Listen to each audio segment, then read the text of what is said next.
وہ چڑیا بہت غریب تھی اور اس کے پاس گھونسلہ بھی نہ تھا۔ وہ فٹ پاتھ پر سو رہی تھی اور وہیں سوتے سوتے اسے ایک سپنا آتا ہے۔ کیا ہوا چڑیا، تم اتنی پریشان کیوں ہو؟ کیا میں تمہاری مدد کر سکتی ہوں؟ آپ کون ہیں؟ میں نے تو آپ کو پہلی دفعہ دیکھا ہے، کیا میں آپ کو جانتی ہوں؟ نہیں، تم مجھے جانتی تو نہیں ہو، لیکن میں تمہیں جانتی ہوں۔ تم ندی پر پانی پینے آیا کرتی تھی نا؟ میں بھی وہاں سے اکثر ہی پانی پیا کرتی ہوں، اور میرا نام چمکیلو پری ہے۔ میں اس جنگل میں اکثر آیا کرتی ہوں۔ کیا میں تم سے دوستی کر سکتی ہوں؟ ارے ہاں نا، مجھے تو بہت خوشی ہوگی اگر ہم دونوں دوست ہوں گی تو۔ لیکن آپ مجھ سے دوستی کیوں کرنا چاہتی ہیں؟ کیا آپ کو مجھ سے دوستی کرنا پسند ہے؟ ہاں ہاں ننھی چڑیا، میں نے تمہیں اکثر ہی دیکھا ہے جنگل میں دوسرے پرندوں کی مدد کرتے ہوئے، اور مجھے وہ پرندے بہت پسند ہیں جو دوسروں کی مدد کرتے ہیں، اور میں بھی تمہاری مدد ضرور کروں گی۔ مجھے پتہ ہے کہ تم پریشانی میں ہو اور تمہارا گھونسلہ بھی نہیں ہے۔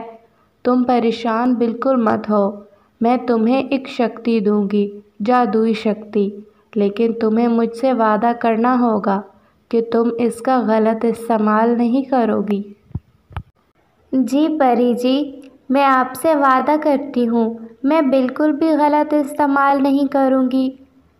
آپ بے شک، اگر میں نے غلط استعمال کیا تو واپس لے لیجیے گا۔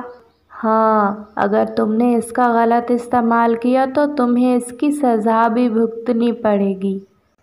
جی ٹھیک ہے پری جی، آپ پریشان بالکل مت ہوئیے، میں جنگل کے تمام پرندوں کی مدد کروں گی، اور جو بھی پرندہ پریشان ہوگا اس کی پریشانی دور کروں گی۔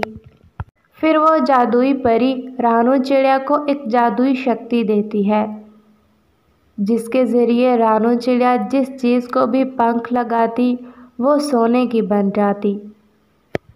اس جادوئی پری سے وہ جادوئی شکتی پانے کے بعد رانو چڑیا پورے جنگل میں اڑتی پھرتی ہے۔ رانو چڑیا کو جہاں بھی کوئی مجبور اور پریشان پرندہ دکھتا وہ اس کی فوراً ہی مدد کرتی۔ ارے کیا ہوا بلبل، تم پریشان کیوں ہو؟ ارے کیا ہوا، تم رو کیوں رہی ہو بلبل؟ کوئی مسئلہ ہے تو تم مجھے بتا سکتی ہو، ہم تو بہت پرانے دوست ہیں نا۔ رانو چڑیا، بات چھپانے والی نہیں ہے، میں تو بس اس لیے خاموش ہوں کہ مسئلہ بہت بڑا ہے، اور تمہیں تو پتہ ہے نا کہ ہم پرندے کتنے غریب ہیں۔ بلبلے کا پنکھ ٹوٹ گیا تھا کل، اور تمہیں پتہ ہے کہ اس میں سے بہت زیادہ خون بہہ گیا تھا۔ میں تو اسے ڈاکٹر کے پاس لے گئی تھی، لیکن ڈاکٹر نے کہا کہ اس کا علاج یہاں پر ممکن نہیں۔ تھوڑی بہت پٹی تو کی اس نے خون کو روکنے کے لیے، لیکن زیادہ علاج نہیں کر پایا ڈاکٹر۔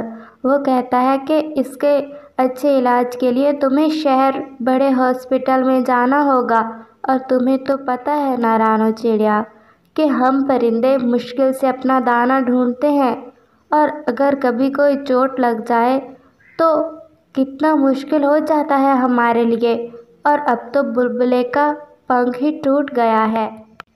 ارے بلبل، تم پریشان بالکل مت ہو، ہمیں کبھی بھی مشکل وقت میں گھبرانا نہیں چاہیے۔ برے وقت میں گھبرانا اس سے بھی بڑی مصیبت ہوتی ہے بلبل۔ کبھی بھی جب برا وقت ہو تو ہمیشہ صبر سے کام لینا، ایسے اگر پریشان ہوگی تو مسئلے کا حل نہیں ملے گا۔ میں تمہیں ایک چیز دیتی ہوں۔ پھر رانو چڑیا کے پاس ایک چھوٹا سا پتھر تھا، جسے وہ ہاتھ لگاتی ہے تو وہ سونے کا بن جاتا ہے، اور پھر وہ سونے کا پتھر رانو چڑیا اس بلبل کو دے دیتی ہے۔ ارے رانو چڑیا، یہ کیا، تم نے پتھر کو ہاتھ لگایا اور وہ سونا بن گیا، ایسا کیسے ہو سکتا ہے؟ ہاں نا بلبل، ایسا ہو سکتا ہے، تمہیں میں نے کہا نا کہ ہمیں امید نہیں چھوڑنی چاہیے، اور ہمیں اپنے مالک پر امید نہیں یقین رکھنا چاہیے۔ تمہیں پتہ ہے جو ہم نہیں کر سکتے وہ ہمارا مالک اللہ تعالیٰ تو کر سکتا ہے نا۔ پھر بلبل بہت خوش ہو جاتی ہے۔ رانو چڑیا بلبل کو وہ سونے کا پتھر دے کر وہاں سے چلی جاتی ہے۔ بلبل اپنے ہسبینڈ کو لے کر سٹی ہاسپٹل میں اس کا اچھا خاصا علاج کرواتی ہے۔ اسے بہت سے پیسے مل گئے تھے وہ سونے کا پتھر بیچ کر، اور وہ اپنے شوہر کا علاج کروا کر اس کو ٹھیک کروا کے اپنے جنگل واپس لوٹتی ہے۔ اسی طرح رانو چڑیا جنگل کے تمام پرندوں کی مدد کیا کرتی تھی۔ وہ جہاں سے بھی گزرتی، جس پرندے کو بھی مشکل میں دیکھتی اس کی فوراً سے مدد کرتی۔ ایک دفعہ یوں ہی رانو چڑیا جنگل میں سے گزر رہی تھی کہ وہ دیکھتی ہے طوطا جنگل میں بیٹھا رو رہا ہے۔ ارے کیا ہوا طوطے بھیا، کیا ہوا؟ آپ رو کیوں رہے ہیں؟ رانو چڑیا، اب میں آپ سے کیا ہی چھپاؤں، آپ سے تو میری بہت پرانی دوستی ہے۔ دراصل میری بیٹی کی شادی ہے، اور تمہیں تو پتہ ہے نا کہ میں یہ برتن بنا کر بیچتا ہوں، تبھی کچھ پیسے کما کر اپنے گھر کے اخراجات چلاتا ہوں۔ آج صبح ہی یہاں سے کچھ آوارہ پرندے گزرے اور میں تو سو رہا تھا، انہوں نے میرے سارے مٹی کے برتن توڑ دیے ہیں رانو چڑیا۔ اس وجہ سے میں بہت اداس ہوں۔ اب اگر برتن نہ بکے تو شادی میں تو چند دن ہی رہ گئے ہیں، میں کیسے چیزیں خرید پاؤں گا اپنی بیٹی کی شادی کے لیے، اور مجھے بہت زیادہ ٹینشن ہے اس سب کی۔ تمہیں تو پتہ ہے نا کہ شادی کے کتنے اخراجات ہوتے ہیں، بہت سے پرندوں کا کھانا بھی بنانا پڑتا ہے۔ ارے طوطے بھیا پریشان بالکل مت ہو۔ پھر رانو چڑیا جلدی سے اس کے ٹوٹے ہوئے برتنوں پر اپنا پنکھ لگاتی ہے تو طوطے کے سارے ٹوٹے ہوئے برتن سونے کے بن جاتے ہیں۔ ارے رانو چڑیا، یہ کیا؟ یہ کس طرح بن گئے اس طرح برتن؟ یہ تم نے کیا کیا ہے رانو؟ طوطے بھیا پریشان بالکل مت ہوئیے، آپ یہ برتن بازار میں لے جا کر بیچ دیجیے گا، اور ہاں اگر اور کسی چیز کی ضرورت ہوئی تو مجھے ضرور بتائیے گا۔ پھر رانو چڑیا وہاں سے چلی جاتی ہے۔ طوطا بہت خوش تھا، اس کے تو بہت بڑی ٹینشن ختم ہو گئی تھی۔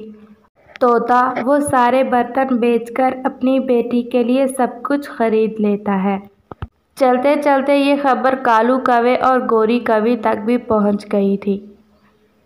کالو کوے نے جیسے ہی یہ سنا کہ رانو چڑیا جس چیز پر بھی پنکھ لگائے سونے کا بنا دیتی ہے تو وہ تو لالچ میں اندھا ہو گیا تھا، اور اسے تو نہ کچھ دکھائی دے رہا تھا اور نہ ہی سنائی، بس وہ یہی چاہتا تھا کہ جلدی سے رانو چڑیا ان کے پورے گھونسلے کو سونے کا بنا دے۔